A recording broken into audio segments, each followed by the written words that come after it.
Hello, and welcome to our conversation about the environmental impact of the war in Ukraine. I'm Carolyn Beeler, the environment correspondent and editor at the public radio news program The World. Over the past year and a half, the most devastating impact of the Russian invasion has, of course, been the human lives lost. But another long-lasting impact of this war will be the toxic legacy it leaves in Ukraine. We're talking about oil and industrial chemicals that have spilled into water and soil after air attacks, mines and unexploded ordnance covering roughly a third of the country, according to the government, toxic war rubble. We're going to talk about all of this and take any audience questions that might pop up with two great experts we have with us today. We have Katerina Polyanska, an environmental scientist at the Ukrainian nonprofit Environment People Law. She is based in Kyiv and has been crisscrossing the country since the early days of the war, documenting its environmental impact. We also have Doug Weir from the UK-based NGO Conflict and Environment Observatory. He has been researching the environmental legacy of armed conflict around the world since 2005. Thank you both very much for being with us. Oh, yeah. So we will again be taking audience questions a bit later. If you've got any, you can type them into the comments section of Facebook at any time. But I have plenty of questions to get us started. I'm going to start with you, Katerina. As I mentioned, you've been traveling all over the country since close to the beginning of the invasion, documenting the environmental impact of the Russian invasion. Can you just give us an overview here? What are some of the kinds of environmental damage that you've seen and maybe are particularly worried about those impacts? Yeah, thank you so much. We have a field trips around front line and on the liberated territories, in the red zones. It's Kiev region, Chernihiv region, Sumy region, Kharkiv, Donetsk region, Dnipro region, and also Kherson, Mykolaiv, and Odessa region. We analyze and understand that war have an impact on all components of the nature, water, soils, and also air, biodiversity, plants, animals, everything. And we concentrate our attention on the wild nature, on the nature protection territories, national parks, and we check them and also work with their administrations, with them, and try to collect information. And the most impressive impacts for during this time, it's also a variety of toxic elements that enter the environment during the war.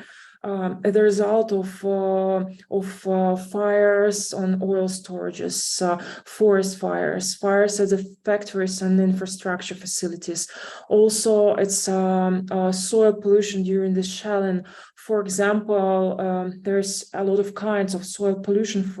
It can be unexploded shells, unexploded missiles, for example, Ha-101, and it consists a lot of rocket fuel, which is a very toxic substance and can just pollute our soils. And just one way to clean this territory is collect this soil and burn it. There's also a lot of heavy metals, and during field trips we collect samples from the craters and bring them to the laboratories, and we already have results from the laboratories that these soils, they polluted with these heavy metals, and sometimes they polluted more than in 49 times the normal concentrations. And for example, it can be like lead, cadmium, zinc, nickel, copper, and it's just a beginning. It's hard to identify all of them, but we are working on this and trying to solve this issue, because it's very important for like preventing some risks for health of our citizens, for soldiers, for our nature. And also another thing, it's like, impressive. It's total destructions of some ecosystems and also places which are on the front line, and they're just they're totally destroyed, and there is nothing on the surface. And and there's and also dangers of the pollution with explosive objects of territory of Ukraine. Official information from our defense forces, it's like 30% of Ukraine polluted with unexploded objects and also mines. And it's a huge area, and we need like a lot of time to clean these territories. Yeah. And until it's undermined, it's dangerous for people, for soldiers, and also for all biodiversity. Thank you for that overview. Just one more quick question before we get to Doug. You mentioned, obviously, you were just talking about the unexploded ordnance. The risk to human health of that is obvious. Stepping on an unexploded mine or encountering another unexploded ordnance could be dangerous, deadly for anyone. What are some of the other long-lasting health impacts that you're concerned with some of the contamination that you just outlined? So you mentioned, jet fuel contamination. When I was in Ukraine this spring, you brought me to the site of a burned home improvement store. So there was a lot of toxic dust there that you are worried about. Can you talk about maybe just like one example of how there might be health impacts down the road from some of these damages? Yes, for example, this ash and dust, it consists of some cancerogenic materials because it burned plastic and also other materials, and a lot of weapons. They also very dangerous because they consist the different variety of things and cancerogenic. Then also they have an impact on our blood. For example, lead can change can have a huge impact because it can also have an impact on our brain, our lungs, our all our system inside of on organism and other metals. That's why all this also these gases during explosions, they're also toxic. And if there is some explosion, or if you're a soldier, you should also protect your breathing system because you shouldn't breathe them every time. That's why there's and its impact on all organisms and it can be, sometimes it can be immediately reaction of your organism, and but sometimes it can be after 10 years, like with cancer, because of these cancerogenic materials, that you should be very careful, and you should take care and check every time your health. And that is why this war, it's not just immediately impact when something explode or somebody injured. It can be also in the future. That's why we should be very careful and clean all our territories and check every time the quality of water, soil, products, and everything which around us. Thank you for that, Katerina. Yeah, when we visited that home improvement store, there was the dust everywhere from the that you're talking about might have lead or carcinogens in it. And you were saying that the risk is that it's getting blown around and people could breathe it in near and far and have long-lasting health impacts. So thank you for explaining that again. I want to turn to Doug now with a couple of questions. Doug, you have been studying the environmental impact of wars around the world for, like I said, something close to 2 decades, right? Is the nature and also the extent of the damage we're seeing in Ukraine typical of historical conflicts, or does anything set this invasion apart when it comes to environmental impacts? Yeah, thanks, Carolyn. It's a good question. I think what we see with every conflict that we look at is that each conflict has a different fingerprint of harm, and that depends very much on how the war is fought, who's fighting, where it's fought. And what we see in Ukraine is obviously this very high intensity conflict, this huge use of explosive force, in particular, like devastating cities, whether it's from artillery or rocket attacks. We also have a country which is very large with very long front lines. very large urban areas which are intermingled with industrial areas. And so what we're seeing is, and also these technological hazards, right? Industrial sites, nuclear power plants.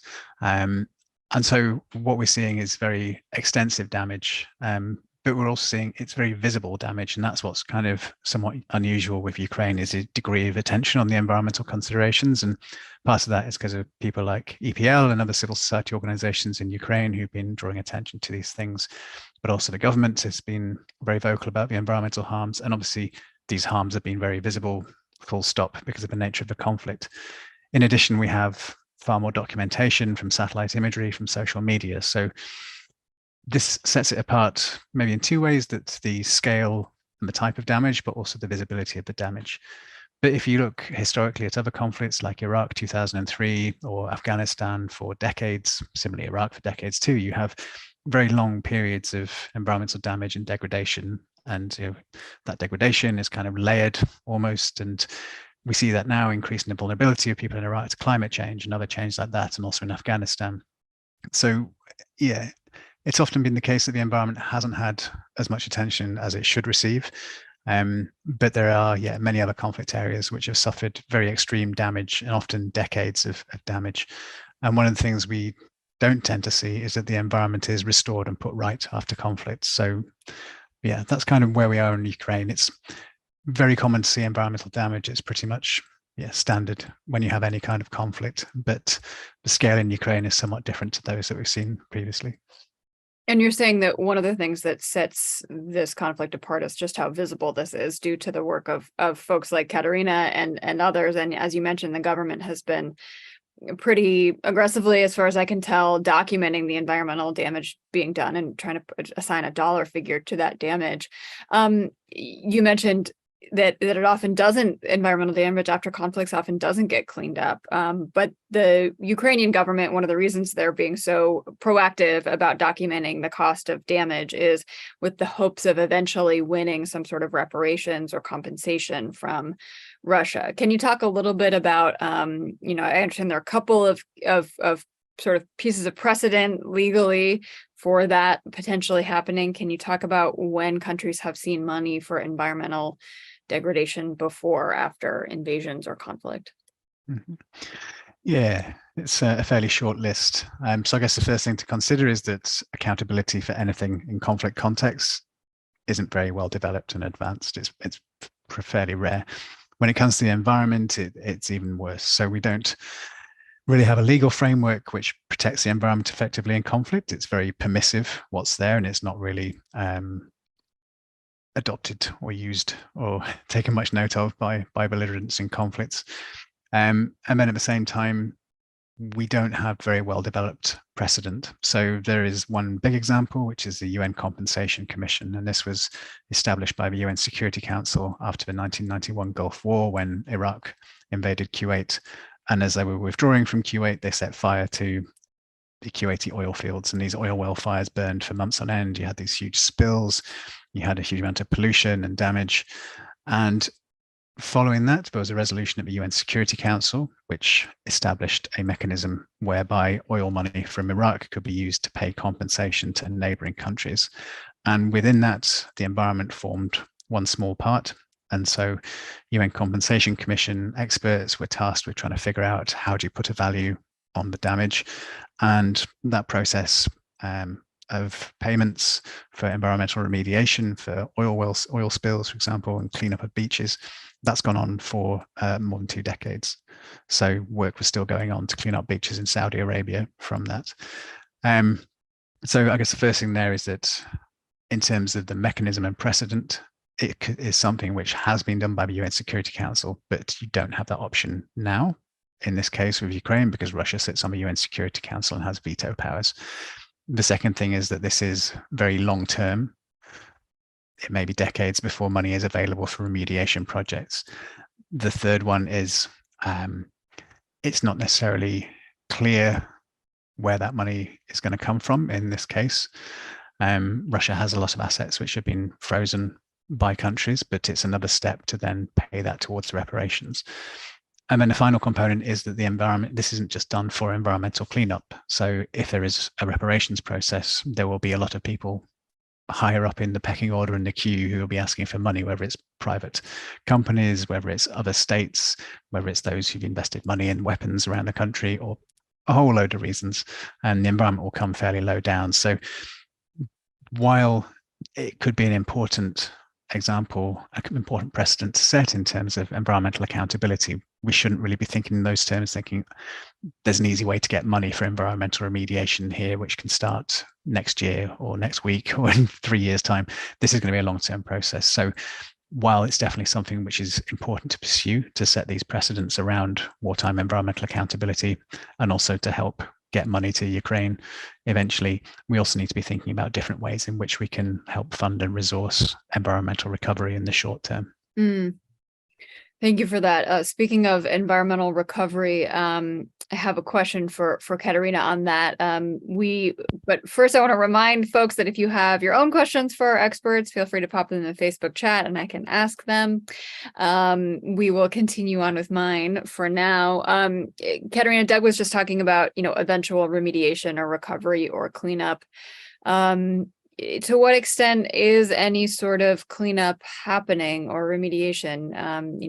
Is any environmental cleanup happening for any oil spills or toxic rubble, or is there just not the capacity to handle that while the country is actively engaging in a war?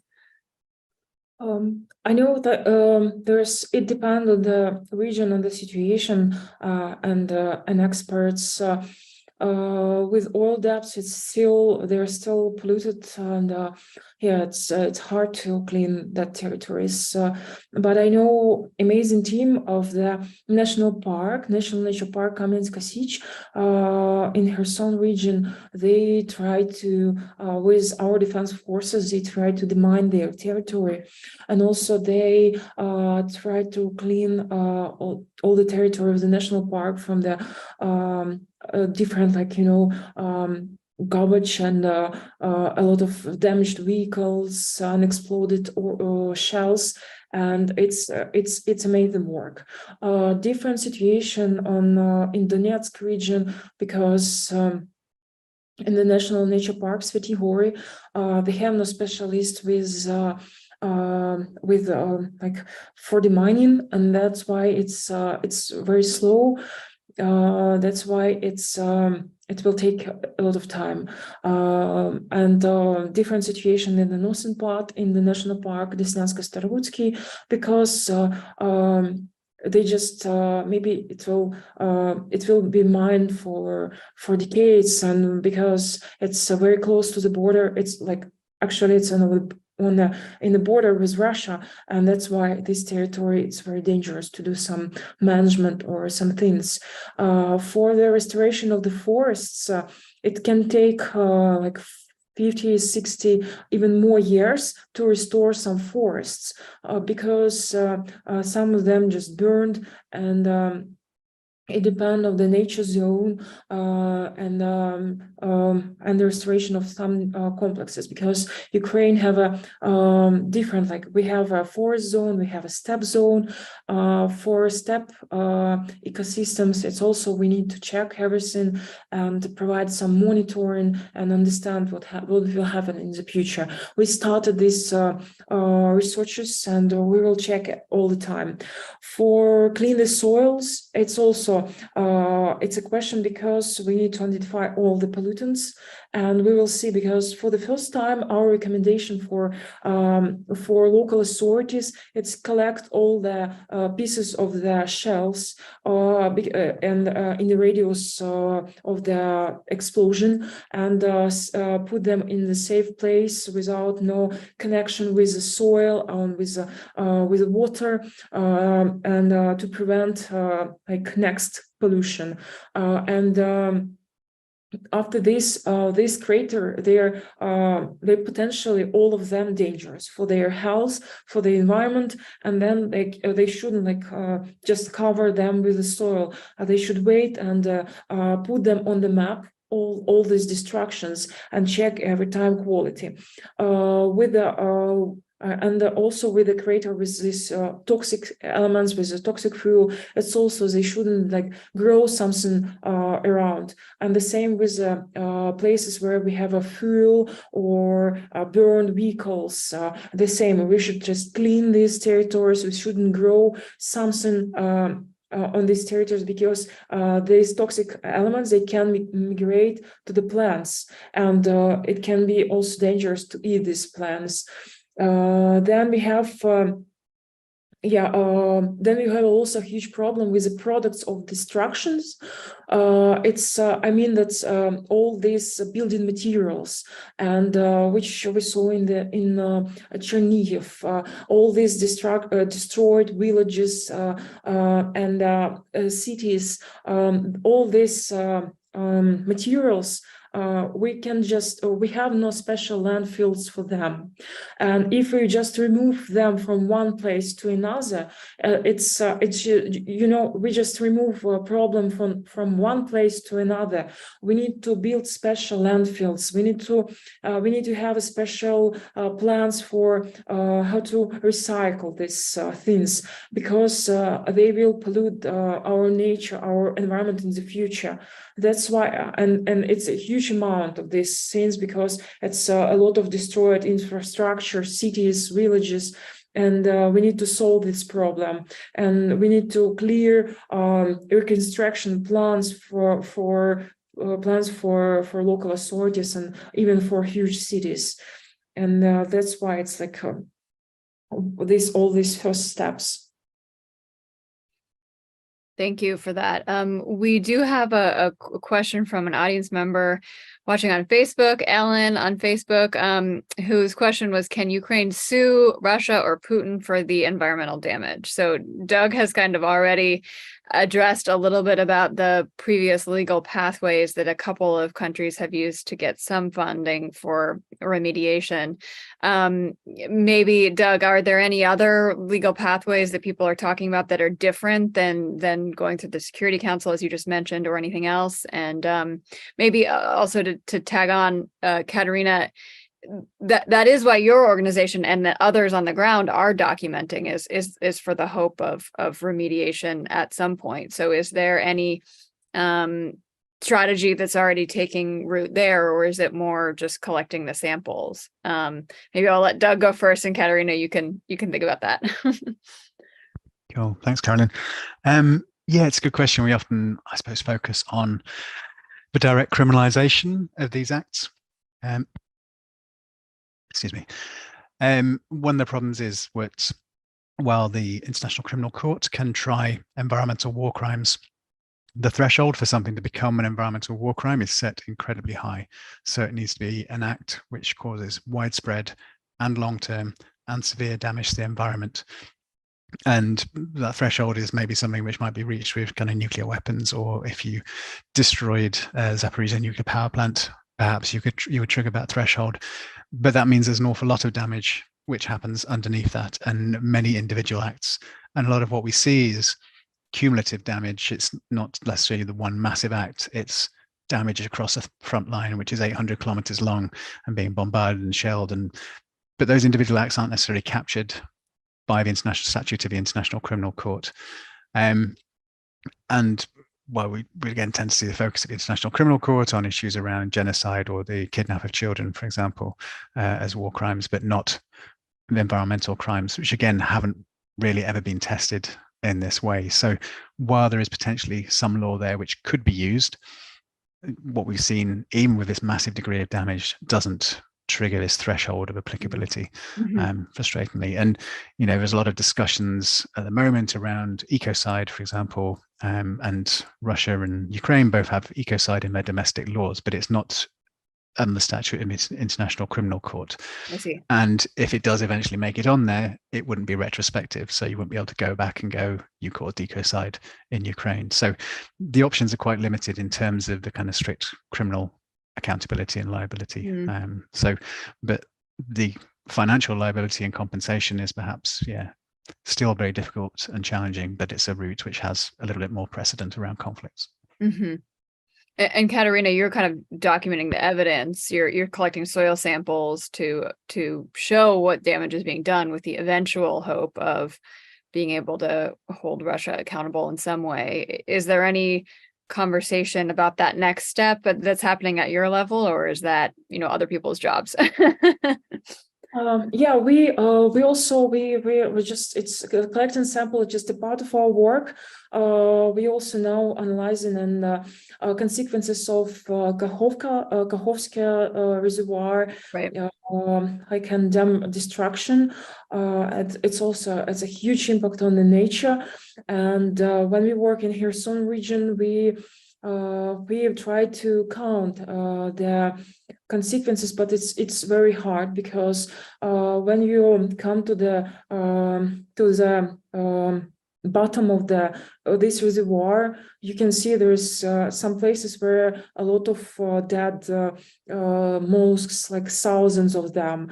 There is a lot of like another animals, like or fish or something else, and you can just, it's a scale of this, it's a huge damage, it's a long-term damage, and a lot of living organisms just died, and a lot of ecosystems just were destroyed, totally destroyed. And now we can observe some new ecosystems, and we try to provide a photo fixation, try to collect as much information as we can. And also we work together with administration of the national parks.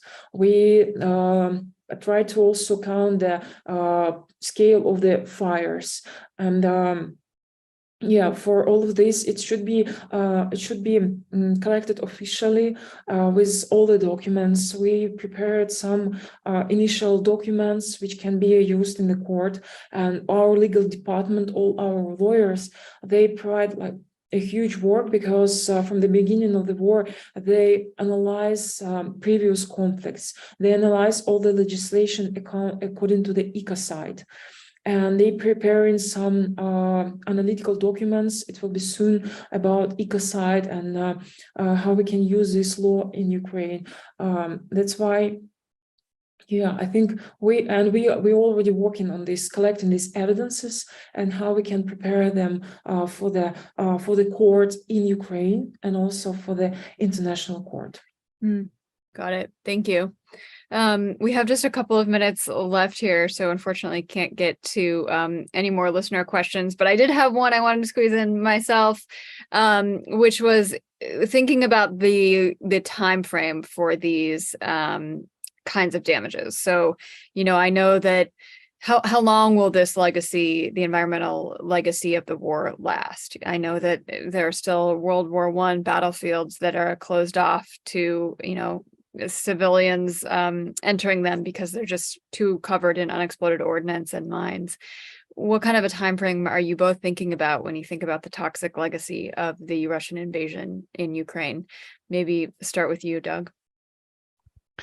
Yeah, I think, as you say, it's decades, issues of decades, and Ukraine was still badly affected by unexploded ordnance from World War II, and I think that's one of the things we need to put in place. So I think Ukraine has the potential, because of a degree of donor interest, international attention, the profile of the environment, that it is potentially a case where maybe we can do the right thing in terms of recovery and supporting environmental remediation over the longer term.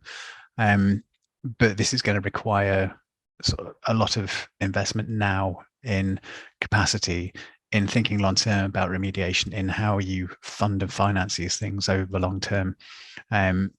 I think, yeah, we need to start having those conversations now. And also, one of the issues we see in almost every conflict we look at, we tend to focus on the immediate forms of damage from the things exploding, things burning. But actually, one of the sort of most pernicious problems is the impact on environmental governance and the way it, even in peacetime states, like I look at the UK, we're not very good at implementing domestic environmental legislation, right? We have one of the most nature depleted countries on the planet. And then to expect a conflict affected country with a whole range of priorities, particularly in terms of reconstruction and recovery, to focus on the environment when the environment has been under such massive stress and massive pressure, And we have a huge amount of issues in terms of displacement of people, environmental expertise. So it's a case of what can we do now to help support Ukraine to make sure that it's well equipped to be able to support this kind of environmental recovery process, which is going to last for decades. Katerina, any last thoughts from you on how long this legacy will remain in Ukraine? Yeah, sure. It's it depends on the ecosystem, because some of them I think it can be like we lose them forever, because there is some very rare species of plant and animals, and which we have tried to protect in our national parks.